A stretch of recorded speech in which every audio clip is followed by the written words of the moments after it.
Hello guys, कैसे हैं आप लोग। मैं आप लोग के लिए एक पहेली लेके आया हूँ।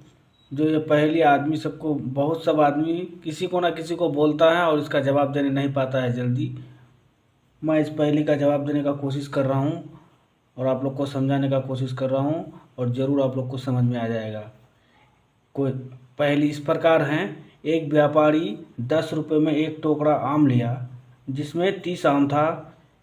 फिर व्यापारी और एक टोकरा आम आम 15 रुपये में खरीदा, जिसमें भी 30 आम था। लेकिन आम सड़ने लगा, जिसके कारण व्यापारी कुछ सोचा समझा नहीं, दोनों टोकरा के आम को मिला दिया और 2 रुपये में 5 आम बेच दिया। लेकिन उसे 1 रुपये का हानि होता है। व्यापारी कैसे आम को बेची कि उसे हानि ना हो। हम इसको अगर क्वेश्चन को देखें तो बहुत बड़ा है। इसको मैं शॉर्ट में समझाने का कोशिश करता हूँ जिस शॉर्ट में समझाने का कोशिश करता हूँ जिसमें डायरेक्ट आपके दिमाग में घुस जाए, दिल दिमाग में घुस जाए और आपको इसको पढ़ने का ज़रूरत नहीं है। मैं इसे शॉर्ट में समझाने का कोशिश करता हूँ। व्यापारी 10 रुपये में कितना आम लिया था? 10 रुपये में 30 आम लिया था और 15 रुपये में 30 आम लिया था।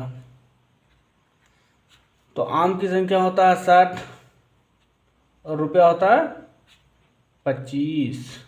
लेकिन यहाँ पे कहा गया है कि व्यापारी का आम सड़ने लगा था और जिसके कारण वह आम को 2 रुपये में 5 आम करके बेच दिया, जिसमें उसे 1 रुपया का हानि होता है। इसको हम इस तरह से समझ सकते हैं, जैसे मान के चलो उसके पास 60 आम हुआ, रुपया हुआ 25, उसको 1 रुपये का हानि होता है। जैसे वो 2 रुपये का 5 आम बेचा, फिर 2 रुपये का 5 आम बेचा, इस तरह से वो 12 अगर आम को बेचेगा तो 12×5 = 60। 60 आम तो बिक रहा है, 60 आम बिक रहा है, लेकिन रुपया जो वो जोड़ रहा है, व्यापारी को कुछ सोचा समझा कुछ नहीं था, 2 का 5 आम वो बेच दिया। लेकिन वो सोचा कि मेरा तो बात तो एक ही है, 60 रुपया आ जाएगा, मेरा पैसा आ जाएगा, बस बात ख़त्म।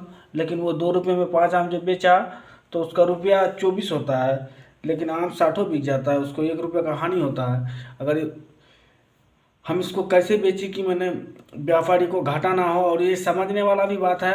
अगर मान के चलो यहाँ पे 10 रुपये में 30 आम है और यहाँ पे 15 रुपये में 30 आम है, तो यहाँ पे 1 रुपये में 3 आम आता है, वहाँ पे 15 रुपये में 30 आम आता है। तो 1 रुपये में 2 आम आता है और यहाँ पे 1 रुपये में 3 आम आता है।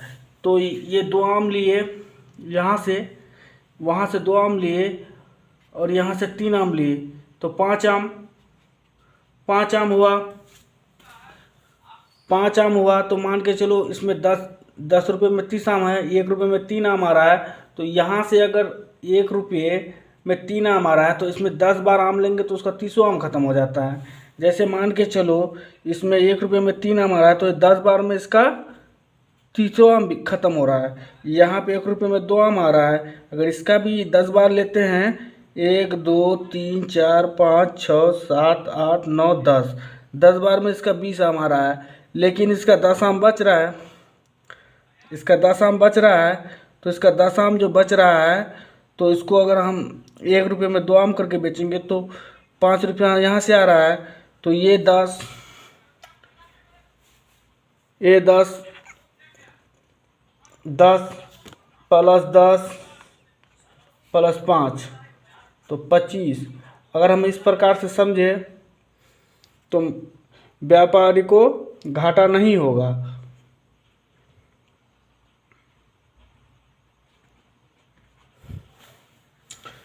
व्यापारी को घाटा नहीं होगा। यहीं पे मैंने 5 आम जो छिपा हुआ रहता है, 10 आम, यहीं पे 10 आम छिपा हुआ रहता है और 1 रुपये में 2 आम आता है। तो 1 रुपये में 2 आम बेचेंगे तो 5 रुपया यहाँ से आ गया, तो टोटल 25 रुपया हो गया।